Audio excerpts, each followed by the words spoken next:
Assalamualaikum warahmatullahi wabarakatuh. Perkenalkan, nama saya Marisa Dana Putri. Saya adalah mahasiswi Pasca Sarjana Universitas Negeri Padang tahun 2022 dengan NIM 2219966. Kali ini saya akan membahas materi mata kuliah pedagogi olahraga dengan judul permasalahan dan solusi penerapan pedagogi dalam olahraga. Sebelum itu saya akan memperkenalkan dosen saya, yaitu Bapak Profesor Dr. Busril MPD dan Bapak Dr. Damra MPD. Untuk permasalahannya saya akan ambil di tingkat sekolah dasar. Sekali lagi, untuk permasalahan ini saya akan ambil di tingkat sekolah dasar. Dunia pendidikan akan maju bila didukung oleh beberapa hal, diantaranya adalah sistem pendidikan yang baik dan guru yang memiliki dedikasi serta sikap yang profesional. Maka secara kualitatif guru tersebut dapat melakukan perubahan untuk meningkatkan seluruh potensi dan keterampilan sebagai seorang guru. Dari pendidikan inilah masa depan bangsa terletak pada generasi muda. Mutu bangsa kemudian akan tergantung pada seorang pendidik. Bagaimana melalui seorang pendidik ini anak-anak akan bisa menjadi pembelajaran atau menjadi kualitas yang lebih baik, baik di aspek kemampuan pribadi maupun kemampuan sosial. Kualitas dalam pendidikan juga sangat ditentukan oleh peranan guru seperti yang saya bilang tadi. Bagaimana dalam untuk meningkatkan disiplin belajar. Disiplin belajar adalah ketaatan keteraturan yang terjadi menjadi komitmen bagi seorang pelajar atau siswa melaksanakan tugas-tugas dalam proses belajar mengajarnya atau dalam proses belajar pembelajarannya. Pendidikan jasmani adalah sebagai salah satu subbagian dari pendidikan yang berperan memberikan sumbangan terhadap ranah pendidikan secara menyeluruh, seperti yang tertuang dalam Mendikbud, yaitu memiliki peranan yang sangat penting untuk perkembangan peserta didik. Nah, jadi pendidikan jasmani di sekolah dasar ini harus ditanagi secara benar oleh tenaga pendidik yang profesional. Hal ini diupayakan untuk meningkatkan dan menjaga kesegaran jasmani dengan harapan agar para siswa maupun peserta didik selalu dalam keadaan segar sehingga dapat melaksanakan kegiatan fisik dan psikis secara optimal. Dalam arti kata, ketika anak-anak kita siap dalam fisik dan psikis secara optimal, akan memudahkan anak-anak kita untuk melaksanakan pembelajaran yang lainnya juga. Jadi lebih gampang untuk masuk dalam pembelajaran ketimbang mereka tidak sehat. Persoalan yang sangat mendasar dalam pendidikan jasmani ini bukanlah semata-mata bagaimana proses meningkatkan efektivitas belajar mengajar untuk mencapai suatu tujuan pendidikan, namun juga mengacu pada pertumbuhan perkembangan jasmani, mental, emosional, dan sosial yang selaras untuk kemampuan gerak dasarnya untuk menanamkan nilai sikap serta kebiasaan hidup sehat.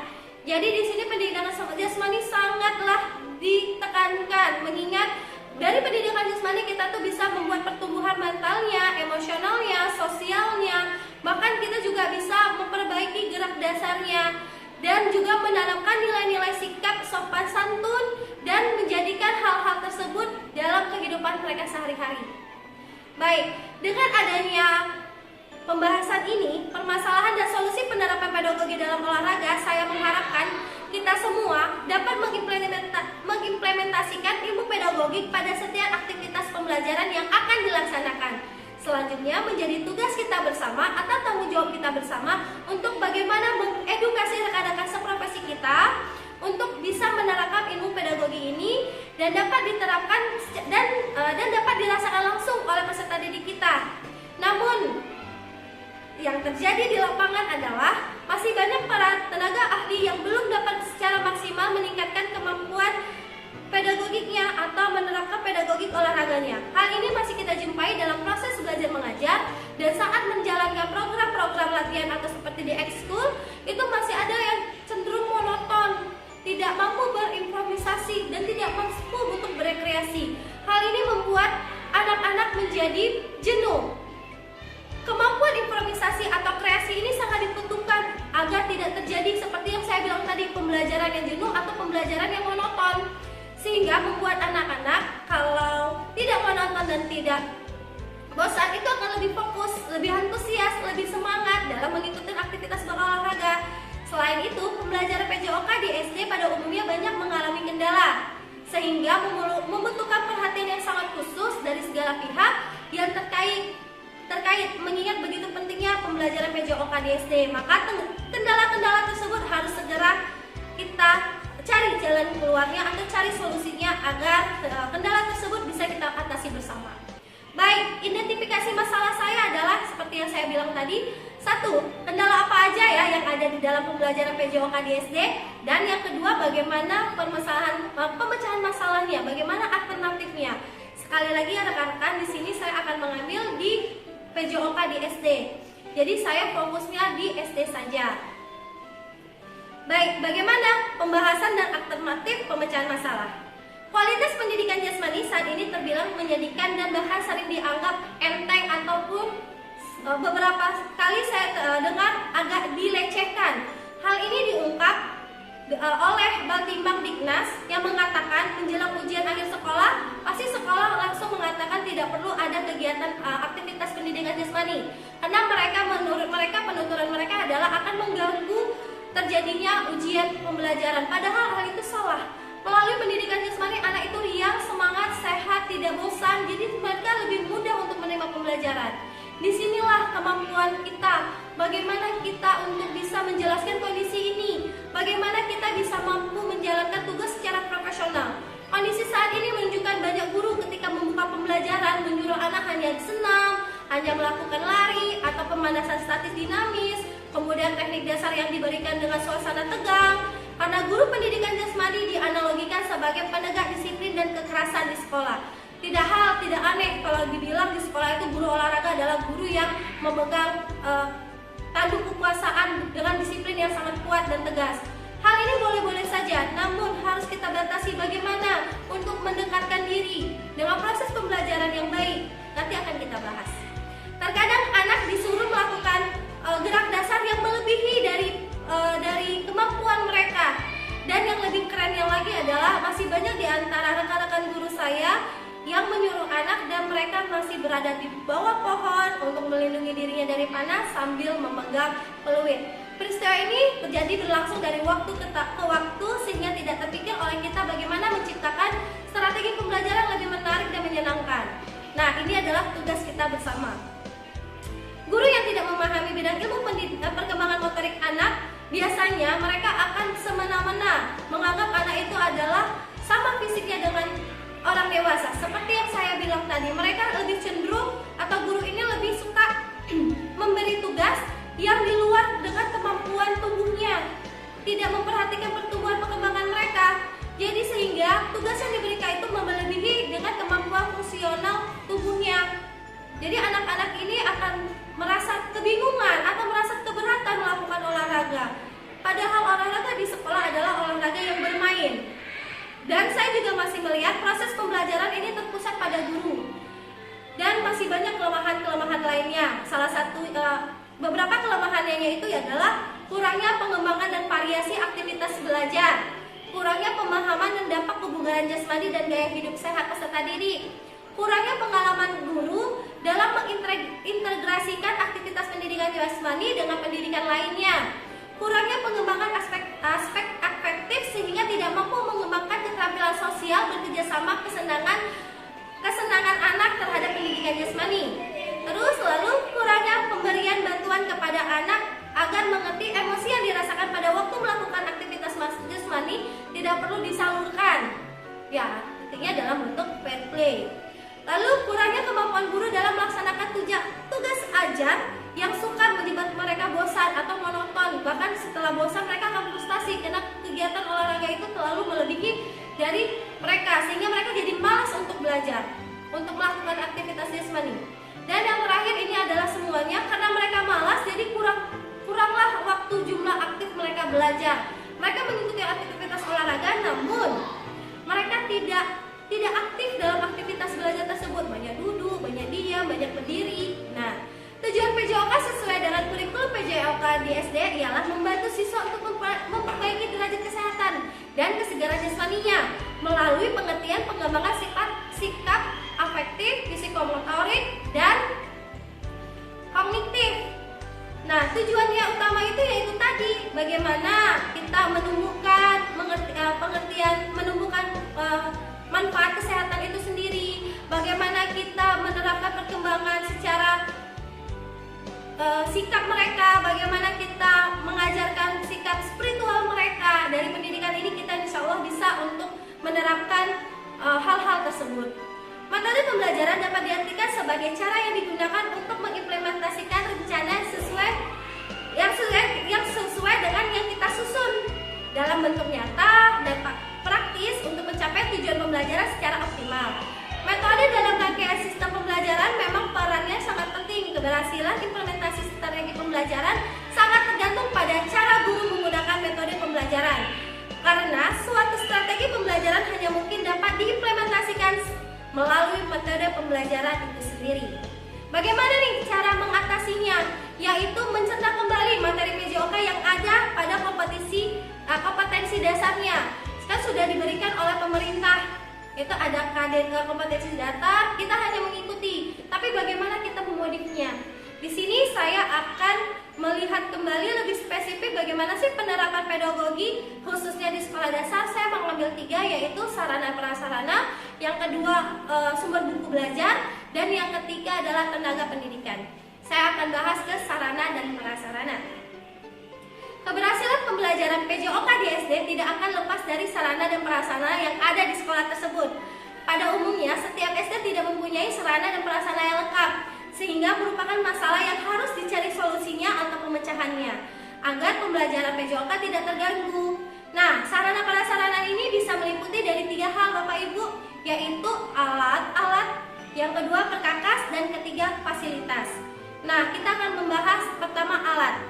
Apa sih yang dimaksud dengan alat? Alat itu adalah benda yang digunakan sebagai media untuk memperindah gerakan, memperberat gerakan, atau meningkatkan gairah yang dalam melaksanakan benda itu dapat dibantu atau diubah-ubah posisinya. Jadi alat-alat ini adalah alat yang bisa kita pindah-pindahkan Bapak Ibu, seperti bola voli, seperti bola basket, seperti kalau untuk yang beregu tenis, untuk yang beregu kita pakai bola kasti. Nah, untuk alat-alat ini kan gak semua sekolah punya, mungkin punya tapi dengan jumlah yang tidak banyak. Nah, di sini adalah suatu tantangan terbesar bagi guru, bagaimana menciptakan bola sepak bola yang banyak, bola voli yang banyak, atau minimal adalah setengah dari itu. Nah, di sini betul-betul seorang guru PJOK harus memiliki kemampuan atau kreativitas yang tinggi. Dengan menggunakan dana yang minim, bagaimana kita bisa membeli bola-bola yang terbilang murah atau menjadikan bahan-bahan bekas untuk alat tersebut. Alat-alat yang bisa kita modif ini bisa menjadi ukurannya yang akan berbeda, bentuknya, beratnya, atau bahannya. Yang semula harus menggunakan, mungkin bola voli harus menggunakan karet, mungkin kita bisa ganti dengan bola plastik. Nah, misalnya kita ambil contoh aja deh, bola voli atau sepak bola. Karena anak-anak lebih suka sepak bola, kita bisa membuat atau memodifnya dari kertas bekas. Kertas bekas kita gulung-gulung, lalu kita lemkan kembali, gulung lagi, dilapiskan lagi, lalu nanti kita bisa menggunakan agar tidak basah atau tidak cepat rusak bahan tadi, kita sampuli dengan plastik. Nah, itu sudah bisa menjadikan bola-bola permainan modifikasi bola sepak bola. Jadi tidak ada alasan kita tidak bisa melakukan olahraga karena bolanya itu sedikit.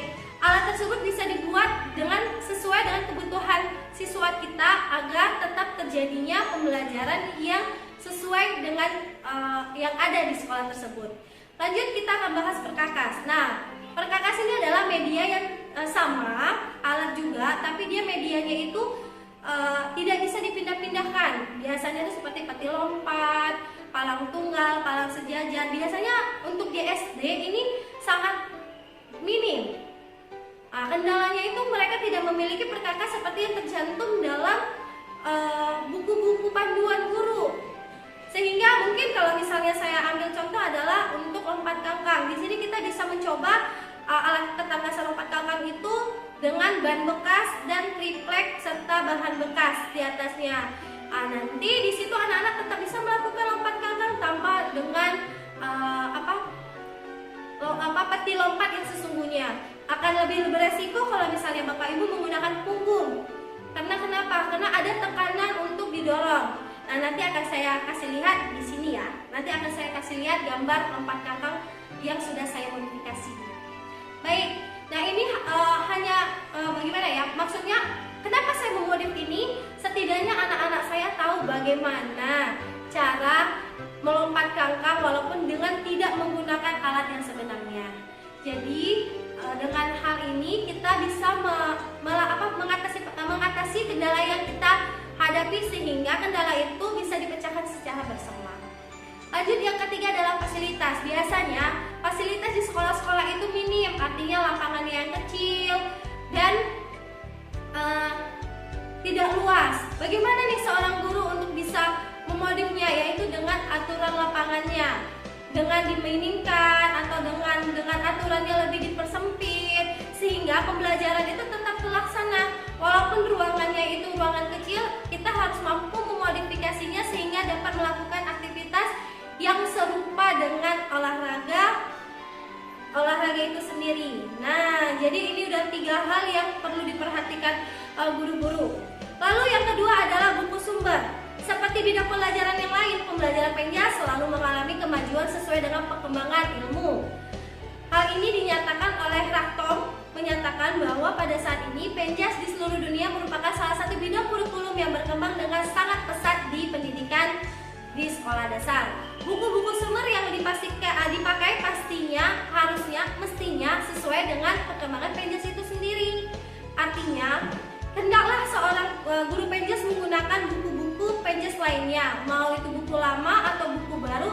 Ini diupayakan untuk menambah wawasan menjadi luas sehingga kita dapat referensi-referensi baru untuk bagaimana kita mengajarkan peserta didik.